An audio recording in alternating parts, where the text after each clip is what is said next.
రాష్ట్ర వ్యాప్తంగా నిరసనలతో కదం తొక్కిన బీఆర్ఎస్ శ్రేణులకు పార్టీ వర్కింగ్ ప్రెసిడెంట్ కేటీఆర్ ధన్యవాదాలు తెలిపారు.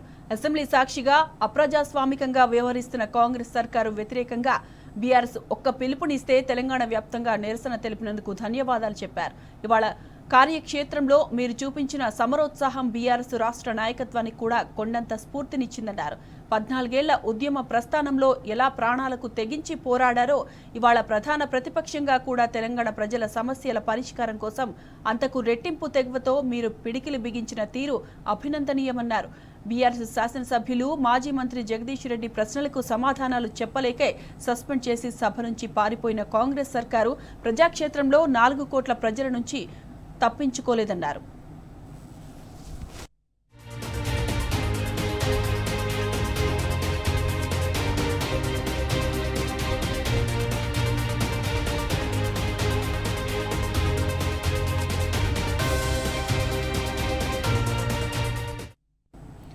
పరిపాలన చేతేకాకే శాసనసభలో బీఆర్ఎస్ గొంతు నొక్కాలని చూస్తున్న ముఖ్యమంత్రికి ప్రజల పక్షాన తప్పకుండా 3 చెరువుల నీళ్లు తాగిస్తామన్నారు.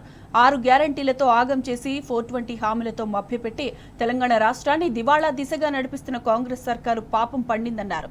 బీఆర్ఎస్ ఇవాళ పూరించిన జంగ్ సైరన్ ఆరంభం మాత్రమే.